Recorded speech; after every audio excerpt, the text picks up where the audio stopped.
ठाकुर जी अपनी दुकान खोल के बैठते हैं नंद भवन के बाहर। जैसे ही दीपावली आती है तो ठाकुर जी अपनी दुकान खोलते हैं, नंद बाबा के पीछे पड़ जाए, बाबा मुंह को दुकान बनवाओ। बोले काय की दुकान? बोले कोई जलेबी बेच रहा है, कोई दिए बेच रहा है, कोई पटाखे बेच रहा है, कोई मिठाई बेच रहा है, मैं बेचूंगा। तो नंद बाबा बोले कहाँ बेचेगो? बोले जितनों सामान है घर में सब बेच दूंगा। और ठाकुर जी पीछे पड़ पड़ के नंदरानी यशोदा से एक दुकान बनवाते हैं अपनी, और वह दुकान में पूरे नंद भवन की सामग्री लेके आ जावे। और बेचे कैसे हैं?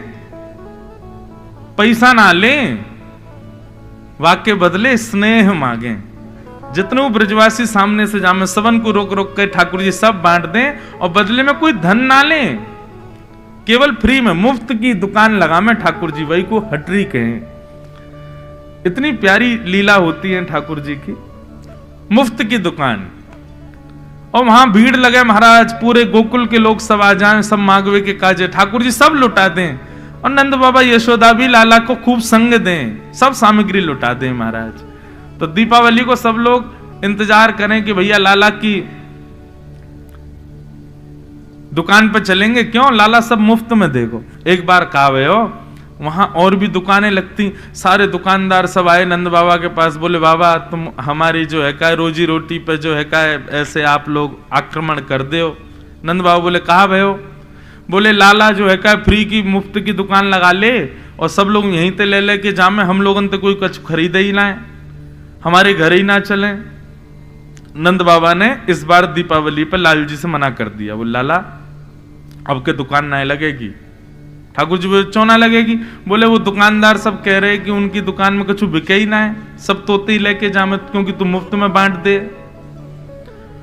ठाकुर जी गए और जितने दुकान वाले एक उन सबन की सामग्री खरीद लाए और उन सबन को धन दिया है। बोले मैं बेच दूंगा, तुम लोग धन ले लो, लेकिन मेरी दुकान तो लगेगी। सो ये ठाकुर जी अपनी दुकान खोल के बैठते हैं हटरी, उसमें 7 तारीख को लाल जी विराजे, और फिर उसमें सुख देकर के ठाकुर जी सबको फिर वहीं चौसर खेलते हैं, आनंद करते हैं। तो इतना सुंदर उत्सव में आनंद आता है। ठाकुर जी चौसर खेले, एक पक्ष से किशोरी जी के एक भाव के व्यक्ति बैठे, एक तरफ से ठाकुर जी के, दोनों में चौसर हुई, और किशोरी जी जीत गई उसमें। ठाकुर जी ने अपनी पीतांबरी दाव पे लगाई पहले, किशोरी जी जीत गई। फिर दोबारा में ठाकुर जी ने अपनी वंशी लगाई, किशोरी जी बोली या तो हम जीतेंगे, हार नहीं थी लेकिन छलबल करके जीत गई। बहुत सुंदर आनंद आया था उत्सव में। तो उत्सव करने हैं ना तो बंधुओं, पारंपरिक ढंग से ठाकुर जी के उत्सव करो, किसी का भी जन्मदिन हो आदि कुछ भी हो, फिर देखना आनंद किसे कहते हैं। नंद बाबा के यहां लाला को जन्म भयो, पर नंद बाबा ने सबसे पहले ब्राह्मणों को बुलाया, और ब्राह्मणों ने आकर के मधुर स्वर में वाचयित्वा स्वस्तेनम जात कर्मात्मजस्य वै कारयामास विधिवत् पितृदेवार्चनम तथा। स्वस्ति वाचन किया सब ब्राह्मणों ने, वेद ध्वनि से ठाकुर जी का उत्सव प्रारंभ हुआ। सबसे पहले ब्राह्मणों ने वेद ध्वनि की है, और उसके बाद ठाकुर जी ने सबको बधाई हो कह करके नंद बाबा ने सबको बधाई दी। सब ब्रजवासी गा रहे हैं, नाच रहे हैं, आनंद मना रहे हैं। सब आकर के लाला को आशीर्वाद दे रहे हैं, जुग जुग जीवेरी यशोदा मैया तेरो ललना, जुग जुग जीवेरी यशोदा मैया तेरो ललना, जुग जुग जीवेरी यशोदा मैया तेरो ललना, जुग जुग जीवेरी यशोदा मैया तेरो ललना। ये मंच पे इतने सारे गोपाल जी बैठे हैं, इन सबन की मैया सजा सजा के इनको यहाँ बैठा गई हैं, तो इन्हीं की सबरी मैयान को हम लोग कह रहे हैं, हे जुग जुग जीवेरी यशोदा मैया तेरो ललना, जुग जुग जीवेरी यशोदा मैया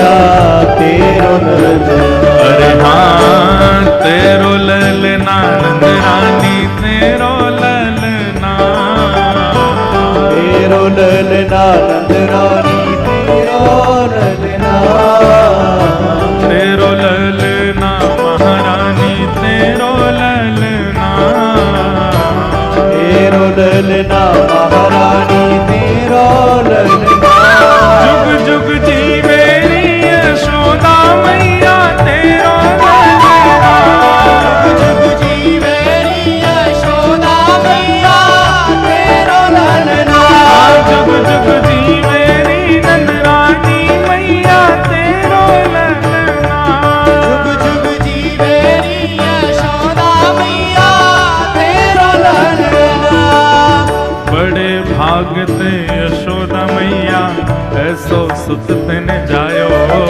बड़े भागते यशोदा मैया ऐसो सुत तिन जायो। बड़े भागते यशोदा मैया ऐसो सुत तिन जायो। बड़े भागते यशोदा मैया ऐसो सुत तिन कैसो सुत? पूर्ण ब्रह्म जगत को स्वामी सोतन गोद खिलायो। पूर्ण ब्रह्म जगत को स्वामी सोते में गोद खिलायो। पूर्ण ब्रह्म जगत को स्वामी सोते ने गोद खिलायो। पूर्ण ब्रह्म जगत को स्वामी सोते में गोद खिलायो। या तू मगवा दे झूलन तेरो ललना। या तू मगवा दे झूलन तेरो लालना। जुग जुग जीवे री नंदरानी मैया तेरो ललना। जीवे नंदरानी बोल नंद के लाला के बधाई हो।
बधाई बधाई हो। बधाई। महाराज, वृंदावन में जो उत्सव मना ठाकुर जी का, उसका 0.1% भी हम लोग नहीं मना सकते। ऐसा वर्णन किया गया है कि महाराज देखो, नृत्य अच्छा कब होता है, नाचना अच्छा कब होता है? या तो कोई सीख करके नृत्य करे, परंतु कई बार सीखे हुए लोगों का नृत्य भी कभी कभी फीका लगता उन लोगों के आगे जो बस आनंद उत्सुक होकर के बस नाचने लगते हैं। ये भी विचार नहीं करते कौन क्या सोचेगा, बगल वाला क्या पूछेगा, ये लोग क्या देखेंगे, नहीं, इन सब का विचार ना करके बस नाचता है, उसका नृत्य श्रेष्ठ है। ब्रजवासियों की स्थिति ऐसी है। अब यहाँ 4 लोग उठते हैं, बाकी के लोग उनको देखते हैं, कैसे नाच रहे हैं देखो। क्यों ऐसा विचार करने? देखो, हमारी तो मर्यादा है कि हम व्यासपीठ से उठ नहीं सकते। यदि हमको उठने की अनुमति मिल जाए तो आप लोग तो कुछ नहीं नाचते, हम ऐसा नाचें लाल जी के उत्सव में। तो नृत्य श्रेष्ठ कब?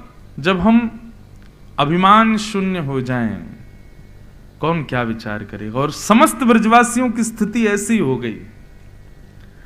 ब्रजवासियों को यह नहीं लग रहा है कि नंद बाबा के लाला भयो हम क्यों नाचें। अरे नहीं भैया, हमारी लाला भयो है, सब नाच रहे हैं। अवाद्यंत विचित्राणी वादित्राणी महोत्सवे। महाराज, इतना आनंद भर गया ब्रजवासियों में। कल मैं बता रहा था ना कि नंद बाबा अटारियों पर चढ़ के लुटावें और ब्रजवासी लूटे नहीं, ऐसे पकड़ करके पीछे लुटावें। मतलब नंद बाबा ने जितना लुटाया एक भी ब्रजवासी के पास नहीं गया, सब ब्रजवासियों ने भी लुटा दिया पीछे की ओर। कोई अपने पास नहीं रख रहा है। हमारी आपकी तरह नहीं दूसरे के भी छीन के भाग रहे। ये मुझे दे रहे थे महाराज जी, तूने बीच में हाथ लगा दिया, नहीं, सब एक दूसरे को बांट रहे हैं। और स्थिति ये हो गई भैया, 6 महीना तक नंद बाबा लुटाते ही रहे, लुटाते ही रहे, लुटाते ही रहे। अब तो ऐसी स्थिति हो गई कि लोगों के घर भर गए, जेब भर गई, अलमारियां भर गई, जगह ही नहीं बची, कहां रखें सामान, इतना लुटा रहे नंद बाबा। तो जितना लुटा रहे थे नंद बाबा, वो सब वृंदावन की रज में ही मिल गया। मानो रजों ने लूटा हो, वृंदावन ने लूटा हो, ब्रजधाम ने लूटा हो ठाकुर जी की बधाई को। अद्भुत, वर्णन का विषय नहीं है। भगवान कृष्ण के जन्मोत्सव के उत्सव का वर्णन नहीं किया जा सकता है। जो वर्णन यहां पर किया गया है वो समझने का विषय ही नहीं है, परे है, हमारी सोच से परे बात है। अवाद्यंत्र विचित्राणी, इसके पीछे मैं कभी कभी उदाहरण देता हूं कि भैया उत्सव चल रहा है, वाद्य बज रहे हैं, वाद्यों की अवधि होती है, 2 घंटा बजेंगे, 4 घंटे बजेंगे, 10 घंटे बज जाएंगे, 1-2 दिन बज जाएंगे, लेकिन 6 महीना तक कौन सा वाद्य बजेगा? 6 महीने तक अनवरत दिन रात वाद्य बज रहे हैं। तो भैया वाद्य तो 2-4 दिन में सब खत्म हो गए, टूट टाट गए। उसके बाद क्या बज रहे हैं? बोले विचित्र विचित्र वाद्य बज रहे हैं, थाली बज रहे हैं, कांसे बज रहे हैं, ढोल वगैरह तो बचे नहीं, तो दीवारी पीट रहे हैं लोग, जमीन ही बजा रहे हैं, एक दूसरे की कमर पे तबला बजा रहे हैं, खोपड़ी पीट रहे हैं। इस प्रकार मुंह से विचित्र विचित्र आवाज निकाल रहे हैं। अवाद्यंत्र विचित्राणी वादत्राणी महोत्सवे। बस उत्सव रुकना नहीं चाहिए। 4-4, 10-10 लोगों के झुंड बन गए और आपस में सब बैठ बैठ करके केवल बधाइयां गा रहे हैं, कान पे हाथ धर धर के, सब चारों ओर से घेर रखा है नंद भवन को। वो स्थिति विचार करते हैं, कभी सोचते हैं तो लगता है कैसी रही होगी।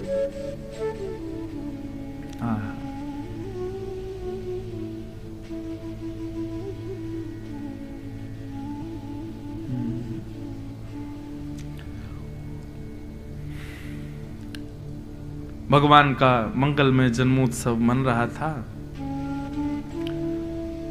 तभी कंस के द्वारा भेजी गई पहली राक्षसी पूतना का वहां आगमन हुआ। बंधुओं, पूतना ने कंस को वचन दिया था कि मैं आपके शत्रु को मार दूंगी। कैसे मारोगी? तुम्हारा रूप इतना भयानक, कैसे ढूंढोगी कहां है क्या है? पूतना ने बहुत अच्छी युक्ति बताई। 10 दिन के अंदर जितने बालकों ने जन्म लिया, मैं सब घरों में जाऊंगी, रूप बदल करके सुंदर बन के जाऊंगी। मेरे से आकृष्ट होकर के उनकी माताएं बालकों को मेरी गोद में देंगी। मैं अपना पयोधर पान कराऊंगी। पयोधर पीते ही बालक के मुख में विष जाएगा। मैं अपने विष लगा के जाऊंगी पयोधर में, विष पीते ही बालक मर जाएगा। और पूतना ने एक अत्यंत सुंदरी का रूप धारण किया और रूप धारण करके पूतना पहुंची गोकुल। अनेक बालकों को मारती हुई जैसे ही गोकुल पहुंची,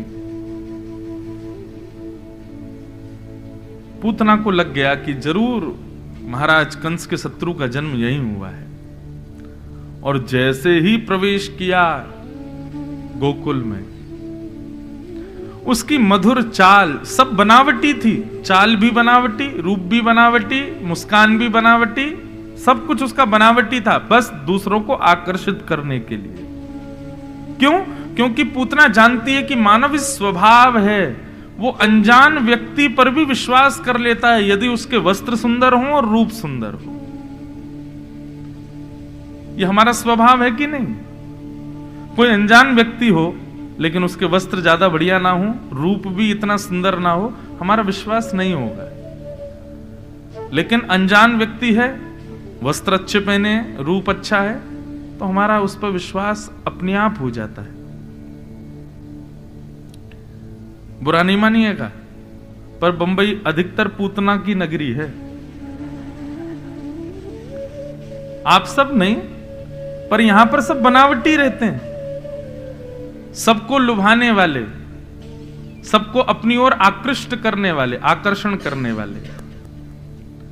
उनका चेहरा बनावटी, वस्त्र बनावटी, हंसी बनावटी, बाल बनावटी, नाक बनावटी, आंख बनावटी, बोली बनावटी।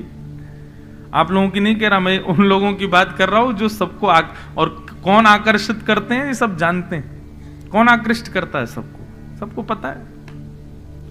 एक ऐसी इंडस्ट्री है यहां पे जो सबको केवल अपनी अंदर से भयंकर टूटे हुए हैं, अंदर से रो रहे हैं, चीख रहे हैं, चिल्ला रहे हैं, लेकिन अपने रूप आवरण ऐसा बनाएंगे कि महाराज सामने वाला कहे ओहो यही है बस।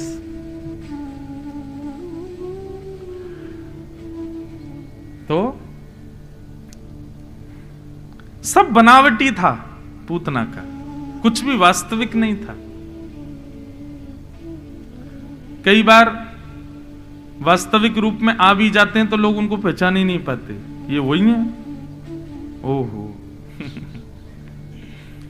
मेरा अभिप्राय मेकअप से मत लेना आप लोग,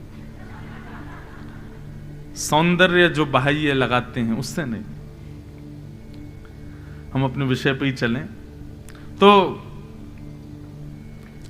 पूतना को देख के सब मोहित हो गए। पूतना को देखना तो बहुत दूर की बात है, पूतना की जो गजगामिनी चाल थी, उस चाल में भी उसके नूपुरों की जो छम छम छम, एक समय की अवधि पर आने वाली उसकी नूपुरों की जो ध्वनि थी ना, उस पर भी ग्वाले मोहित हो गए।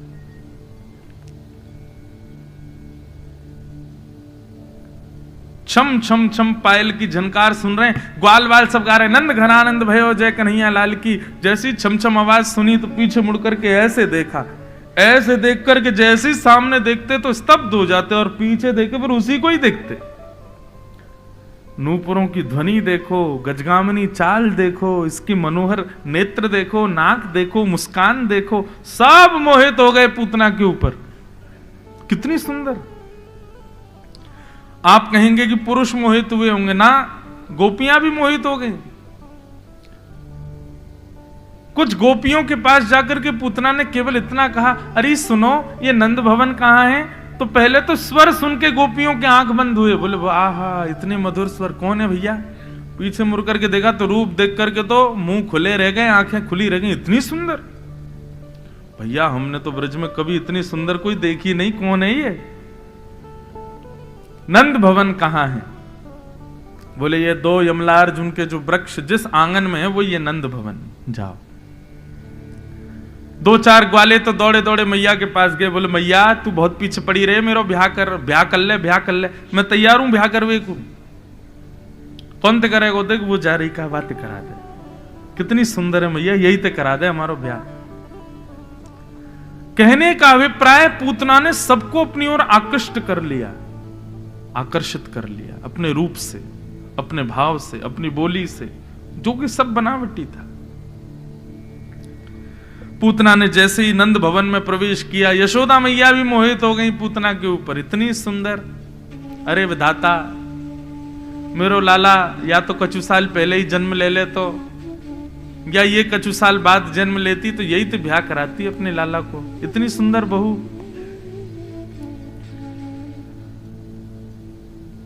हमारा स्वभाव है बंधु, हम रूप और वस्त्र इनको प्रधानता ज्यादा देते हैं। रूप और वस्त्र को प्रधानता देने का मतलब हम व्यक्ति का प्रभाव देखते हैं, हम उसका स्वभाव नहीं देखते। और यहीं पर हम संबंधों में मात खा जाते हैं। किसी का प्रभाव रुचिकर लगे, देखो प्रभाव से ना ही ब्याह करो, प्रभाव से ना ही मित्र बनाओ, और प्रभाव से ना ही गुरु बनाओ। इन 3 चीजों में प्रभाव को प्रधानता मत देना। पहली बात, मित्र को प्रभाव देखकर नहीं बनाना। पत्नी और पति, अपना जीवन संगी, उसका भी प्रभाव मत देखना। उसके प्रभाव कैसा, वो पढ़ने में कैसा, या पढ़ाई तो बहुत दूर की बात, उसका रूप या उसका श्रृंगार या उसका जो उसके रूप आवरण है बाहर के, उस पर रीझ करके ब्याह मत करना। और तीसरा, गुरु भी प्रभाव देख करके मत बनाना। इन 3 संबंधों में स्वभाव को प्रधानता दो। मित्र किसको बनाना है? रूप भले ही नहीं है, स्वरूप भले ही नहीं, स्वभाव बहुत अच्छा है। पति या पत्नी जीवन संगी किसको बनाना? रूप भले ही इतना शोभादायी नहीं है, स्वभाव बहुत मधुर है। और गुरु भी प्रभावशाली कितने हैं ये देख करके नहीं, स्वभाव कैसा है, ठाकुर जी के प्रति प्रीति कैसी, ये देख करके बनाओ। लेकिन पूतना के सब प्रभाव पर मोहित हो गए।